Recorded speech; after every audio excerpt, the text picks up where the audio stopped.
Yeah, what's up, friends? This is Benjamin in the Stoke Studio. If we have not met, my name is Benjamin. This is Rogue Stoneware. I am in Southern Oregon. I call this the Stoke Studio because that's just what feels so right to me. Um, and I just had to share a conversation that I had with my sister today because it just was so inspiring and so reminding me about why it is that I'm on this journey and also why I want to encourage you to be on this journey. If you are a maker, an artist, a craftsperson, if you have a dream to have a cottage industry style business of any kind, I really feel like this is one of the most powerful, not only battles for humanity that we have, especially during this time, but also legacies and connection to what it means to be human and to live an authentic, rich, and full life. We can all press a button and buy a 99-cent thing to be delivered to our house. We can do that. And it is easy to want to do that. But we lose so much when we do. Because remember, it's about the journey, isn't it? And so that is the whole point of the conversation that I want to have with you right now was the reminder that it is about the journey. One of the most powerful things for me about being an artist is that every day I get to do artist things. Some days I'll be more successful with those things, and sometimes I won't, but they will still be the journey and the path of being an artist. And there will be wins and there will be losses. But for me, that is all the most profound thing that I can possibly do. I have practiced for a long time putting off being an artist. I thought that I just had a lot of resistance around it, but I had a culminating experience where everything else just fell away, and it became very obvious to me that this is what I had to do. I had a moment of kind of a health and spirituality crisis, and my wife stopped me for a moment and she said, "Hey, you probably just need to build your studio. You need to build your studio." And she was right. And we built this studio. And this is now about 10 years later. And she recently had a small experience similar to what I was doing, a similar experience what I was going through. And she is stepping away from teaching, which I was teaching as well, and she's helping with this business now.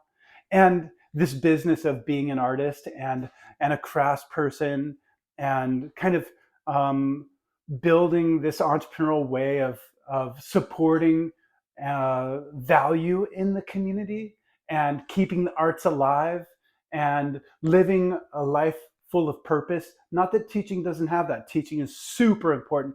All of the services that make humanity work are, of course, incredibly important. But for me, I had to be doing this. And you might resonate with that. And my wife came to a point where she wanted to do something that was more family oriented with us. And now we get to do that. And some days we're more successful, and some days it feels like, oh man, we've got to go back to the drawing board. But the beauty is now every day is a little bit more meaningful and visceral, um, and we wake up every day with a little bit of excitement for what it is that we're going to be able to do together, how we're going to be able to grow more of this community of people that believe that this is important, that being an artist has a place in community and in many ways in your life, right?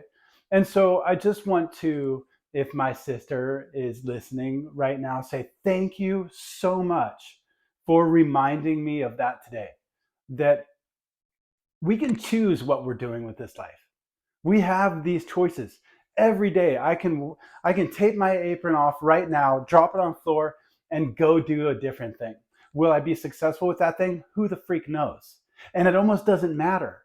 What matters is what have you chosen to do, and the experiences that you get to have because of that choice, right? And and being a creator, being an artist, being a maker, being a poet, gathering value from the muse and from the ethers and from the mud and turning it into something that is worth more because you did a thing to it to help it become more of that. And ultimately, to make that better, you've got to be better. And that's the really powerful part of this process is for me to do a better one of these, I've got to become better here. And that journey itself is, I think, the most profound and beautiful journey that we can be on. Is we need to learn more about our skill sets. We need to learn more about what is that we love. Because let's face it, to be successful with just about anything, you've really got to love that thing because it takes that amount of work. It takes that amount of investment of your time and energy, your tears, your pain, your regret, your all of the different things are going to be so much more obvious and real when you're exploring more of who you authentically are and what it is that you are really meant to be doing. And that thing changes. That thing totally changes. I was a lot of different things in my life, and at this moment, I've been doing this thing for about 25 years now. And sometimes it was more upfront, and sometimes it was more to the side. But my dad, being an artist, this kind of has always been a part of who I am. And embracing that was really challenging. And I imagine that might be true for you too, because it's hard to value things that are already incumbent or natural to who you are. You feel like we need to, I don't know, work so much harder or but you are working hard. If you are living another year in this life, you are working hard. But that's all the more reason to dedicate yourself to the thing that you love to do because you're going to work hard no matter what it is that you are doing. So choosing the journey of being the potter, the artist, maker gives me the opportunity to explore that every day. And for me, that is the most powerful and beautiful and enriching aspect. And then, of course, being able to share that with you. If you have anything you'd like to share in that conversation, I would love to hear about it. A big part of what I want to do with this channel is to have conversations with you about how it is that we continue to grow as artists and makers, what it means to be that in your community. Um, Not many people are doing that as a living anymore. Not many people are doing that full time. Does that have a place in your community? Do you have a potter where you live and you go there to buy pottery? I'm curious to know that. I think that it's really important because we are able to capture and maintain creativity. And if you think about the connection of clay over what it means to be human, we've been working with this medium for so long. And to keep that going, I think is super important. The wonderful things about clay, I feel like, is it's an artifact for a moment in time. You know, like even my work, if you pick up a 2018 or a 2014 piece or a 2004 piece, you'll see a really big difference in what I'm communicating in the clay and what the clay is remembering about who I was at that time. And some people believe that it even captures the vibrations of sound and stuff like that. And I think there's been some studies that have shown some really cool things in that manner. But point being is it's an artifact for a moment in time, which is really a fun way to explore not only art but also to have those pieces in your life because this one was done here today, and and it shows that by the way that I've evolved as an artist and the influences from the world that I'm living in, and that's unique to this time and place. And that's the same thing that would be true for 2004, and as far back as you can imagine. So clay for me has a huge amount of meaning, and also just making cups and mugs something that you're going to use every day is really powerful. I've got my favorite mug right here.